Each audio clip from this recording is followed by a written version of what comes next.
جو ہے وہ ایک نمایاں مقام رکھتی ہے. جب بھی الیکشن ہوتا ہے یا سیاست میں کوئی بھی ایسی بات ہوتی ہے تو ہماری فیملی اس میں ایک بڑی اہم جو ہے وہ رول کردار ادا کرتی ہے. ٹھیک سر، بہاول نگر کے وکلا کے کیا مسائل ہیں؟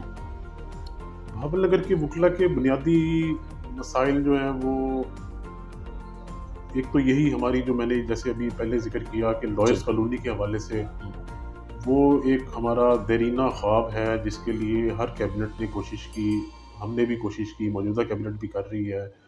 تو ایک تو یہ ہے کہ اس لائرز کالونی کی تکمیل کے لیے جو ہے وہ ہم نے بارہا حکومت سے بھی رابطہ کیا، ہمارے جو بار کونسلز ہیں وہاں سے بھی ہمارا رابطہ ہوتا رہتا ہے. تو ایک تو ہمارا بڑا مسئلہ جو ہے وہ یہی ہے کہ ہماری جو لائرز کالونی ہے اس کو کسی بھی طرح جو ہے وہ پایہ تکمیل تک جو ہے وہ اس کو پہنچایا جائے. اس کے علاوہ یہاں پر بار کے حوالے سے کچھ ہیں کہ کچھ سہولیات کا فقدان ہے یہاں پر، کہ جیسے ابھی موجودہ دور میں ہم کوشش کر رہے ہیں کہ اپنے بار روم کو ہم اپنی اس کی جو ہے وہ چھت جیسے ریپیئر ہو رہی ہے. اسی طرح وکلا کی جو ینگ لائرز ہیں ان کے کچھ مسائل ہیں کہ ان کو جب اپرنٹسشپ وہ کرتے ہیں تو ان کو اس وقت کچھ مسائل ہوتے ہیں سیکھنے کے حوالے سے کہ ایسے لیکچرز بار کونسل کی طرف سے ارینج کیے جائیں کہ جس کی وجہ سے ان کو جو ہے وہ سمجھنے میں، ان کو سیکھنے میں کچھ آسانی ہو. یہ بنیادی مسائل ہیں. اس کے علاوہ بات نہیں. سر بہاول نگر کے کیا مسائل ہیں جو آپ چاہتے ہیں حل ہونے چاہیے؟ بہاول نگر شہر کے حوالے سے ایک دیرینہ مسائل جو ہمارے ہیں وہ بیسیکلی ہیں، ایک تو بنیادی مسائل ہیں جو ہر بندے کا ایک رائٹ بھی ہوتا ہے بنیادی، صحت و صفائی کے حوالے سے. یہ تو بنیادی مسائل ہیں جو کسی بھی معاشرے کی، کسی بھی شہر کی، اس کے لیے یہ ہر بندے کا رائٹ ہوتا ہے کہ اس کو حکومت کی جانب سے بنیادی صحت کی سہولیات اور صفائی کی سہولیات جو ہے وہ اس کے ڈور سٹیپ پر اس کو جو ہے میسر کی جائے. ایک تو یہ بڑا مسئلہ ہے.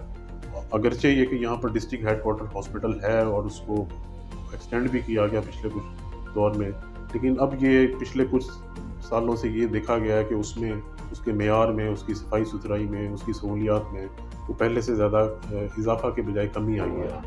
دوسرا جو بڑا شہر کا اندرونی جو مسئلہ ہے وہ ہے تجاوزات کے حوالے سے. کہ ہمارا شہر جو ہے وہ ایک بڑا پرانا شہر ہے.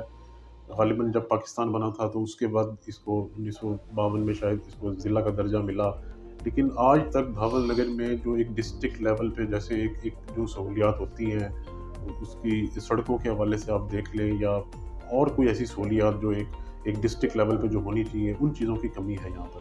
کہ پارکس جو ہیں وہ پراپر مینٹین نہیں ہے، کوئی نیا ایسا پارک نہیں ہے پبلک کے لیے کہ جہاں پر بچے یا پبلک جو ہے تفریح کے لیے جا سکیں. اسی طرح جو تجاوزات ہے اس کے بارے میں مختلف حکومتوں نے بہت کوشش کی. ابھی بھی ایک ڈرائیو چلی پچھلے 6 ماہ پہلے، لیکن یہ کہ وہ ابھی تک کوئی ثمرات جو ہے وہ سامنے نہیں آئے. تو یہ بنیادی مسائل ہیں تجاوزات کے حوالے سے، صحت و صفائی کے حوالے سے. سر پاکستان کی سیاسی صورتحال پر آپ کا کیا تبصرہ ہے؟ پاکستان کی سیاسی صورتحال اس وقت، میں خود کیونکہ ایک ایسی کمیونٹی سے بھی تعلق رکھتا ہوں اور ذاتی بھی میرا یہی خیال ہے کہ اس وقت آزادی اظہار رائے پہ جس طرح سے حکومت نے پابندیاں لگائی ہوئی ہیں، یا اسی طرح سیاسی سرگرمیوں کے حوالے سے جس طرح سے اپوزیشن کو ایک بالکل دیوار کے ساتھ لگانے کی کوشش کی جا رہی ہے، تو اس پہ کافی ساری تحفظات ہیں کہ اس طرح سے جو ہے نا وہ کہ کیسز بنا کر ان کے خلاف، اپوزیشن کے خلاف ان کو بالکل دیوار سے لگا کر اور پھر یہ کہ اپنی من مانی کر کے ایسی پالیسیز بنائی جائیں کہ جو ہے وہ جس کا کوئی عوام کو کوئی فائدہ نہ ہو. مہنگائی کے حوالے سے دیکھ لیں کہ مہنگائی اتنی ہو رہی ہے، لیکن اس کے باوجود جو ہے وہ اپوزیشن کو پھر ایک دفعہ دیوار کے ساتھ لگا کے ایک ہی پالیسی جو ہے وہ نافذ کرنے کی کوشش کی جا رہی ہے. اس حوالے سے ہم یہ سمجھتے ہیں کہ ابھی آزادی اظہار رائے پر بھی جو ہے وہ کوشش کی جا رہی ہے کہ ایسے قانون بنائے جائیں کہ جی کوئی بندہ اپنے رائٹس کے لیے بول نہ سکے. تو اس بارے میں ہمارے ایک تحفظات ہیں کہ اس کو ذرا اوپن ہونا چاہیے، ہر بندے کو رائٹ ہونا چاہیے کہ وہ اپنے آپ کو ایکسپریس کر سکے. تو جمہوری جو الیکشنز ہوتے ہیں اس کے اندر بھی کافی ساری شکایات ہمیں نظر آتی ہیں، پریشر بھی نظر آتے ہیں. کچھ ایسی خفیہ ہاتھ ہیں پاکستان میں جو الیکشن پر اثر انداز ہوتے ہیں، تو اس کو ذرا فری اینڈ فیئر ہونا چاہیے. یہ چیزیں ہیں. سر صوبہ بہاولپور کے حوالے سے آپ کا کیا پوائنٹ آف ویو ہے؟ اس میں ہمارا ایک نکاتی ہمارا ہے، شروع سے ہی ہمارا ایجنڈا بھی یہی رہا ہے، ہمارا مطالبہ بھی یہی رہا ہے کہ صوبہ بہاولپور جو ہے وہ جیسے ایک بہاولپور اسٹیٹ ہوتی تھی اس کو اصل حیثیت میں بحال ہونا چاہیے.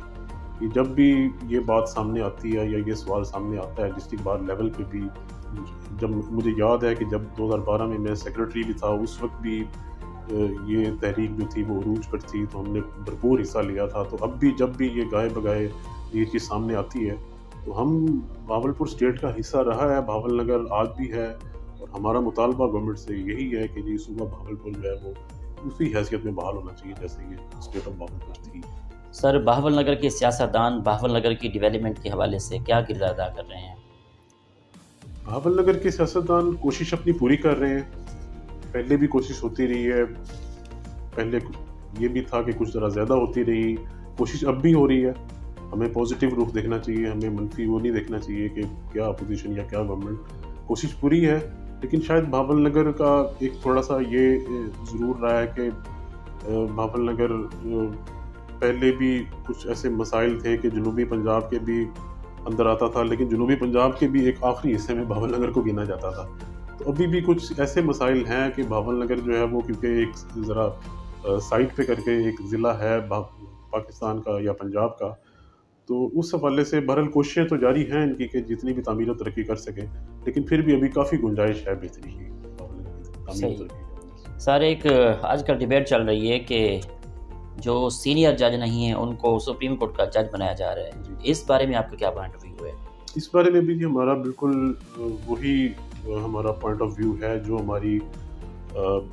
ہماری جو بار ایسوسیشنز کا ہے یا ہماری بار کونسلز کا ہے، یا جیسے ابھی پچھلے دنوں سپریم کورٹ بار ایسوسیشن کی کال پر ایک احتجاجی جو تھا وہ جلسہ بھی ہوا 9 ستمبر کو غالباً وہاں اسلام آباد میں.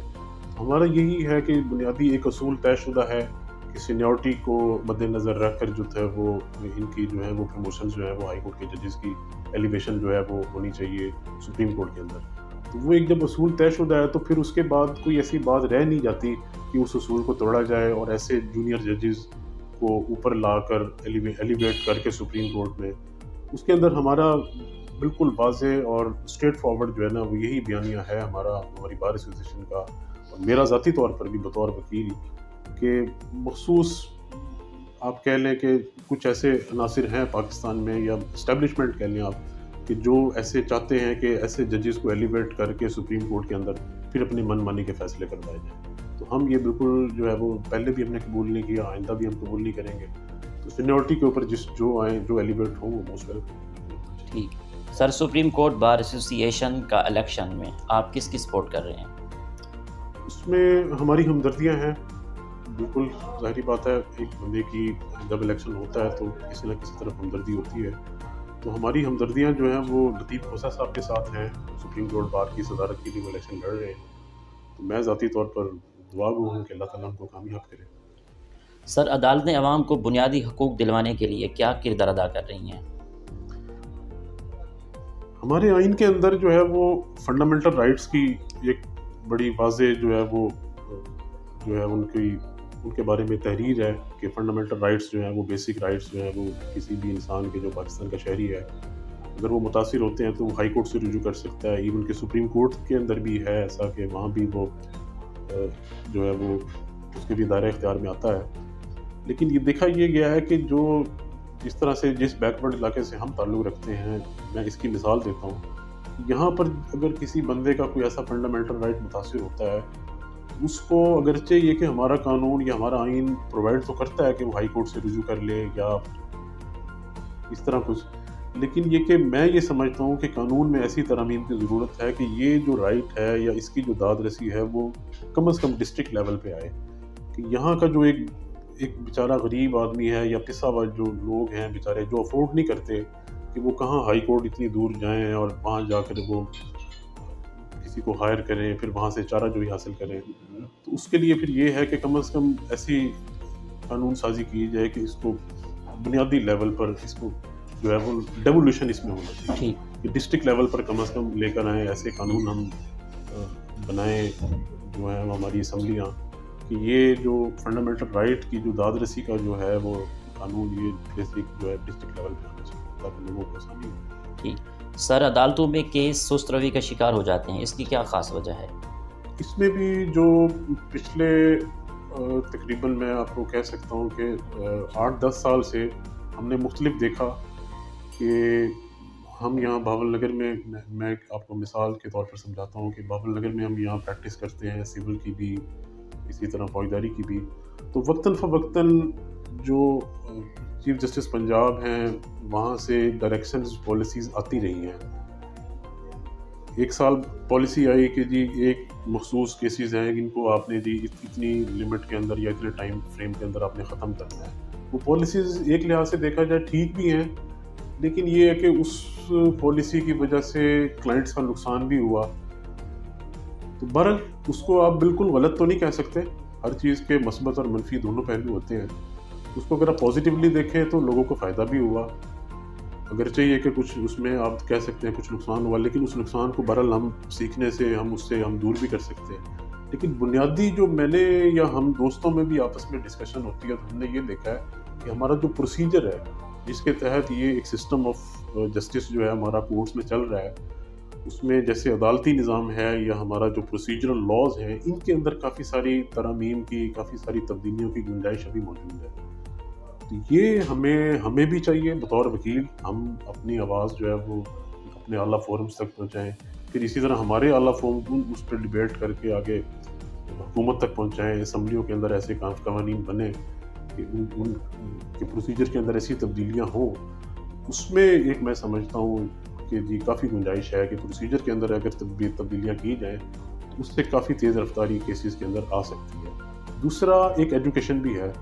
یہ بھی دیکھا ہے کہ جیسے میں اپنے علاقے کی مثال دیتا ہوں کہ یہاں جہالت بھی ہے، کافی جہالت ہے، ایجوکیشن کی ریشو اتنی زیادہ نہیں ہے. تو وہ جہالت بھی ایک بنیادی وجہ ہے کہ لوگ پھر ظاہری بات ہے وہ پھر لڑائی جھگڑے کی طرف، جو جاہل بندہ ہوگا وہ گفتگو تو نہیں کرے گا، وہ لڑائی جھگڑا کرے گا.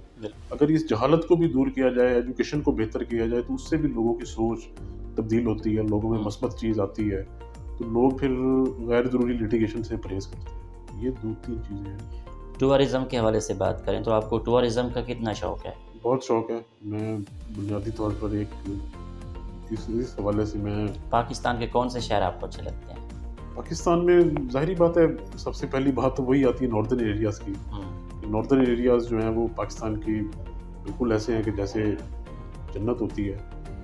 تو جب بھی موقع ملتا ہے تو دوستوں کے ساتھ ضرور میں وہاں نہ صحیح، وہاں تو پھر ایک ٹائم نکال کے جانا پڑتا ہے، لیکن جہاں بھی ہم رہتے ہیں تو پھر بھی ہم کوشش کرتے ہیں کہ کم از کم دوستوں کے ساتھ کہیں نہ کہیں باہر نکلا جائے، وہ اپنے علاقے کو، اپنے ملک کو، شمالی علاقوں کو دیکھا جائے. ٹھیک ہے سر، پروگرام کے آخر میں اپنے دوستوں کو، وکلا برادری کو آپ کیا پیغام دیں گے؟ دوستوں کو اور وکلا برادری کو یہی پیغام ہے کہ جی محنت کریں اور پازیٹیو سوچیں. ہمارے معاشرے میں نیگیٹیوٹی بہت زیادہ ہے.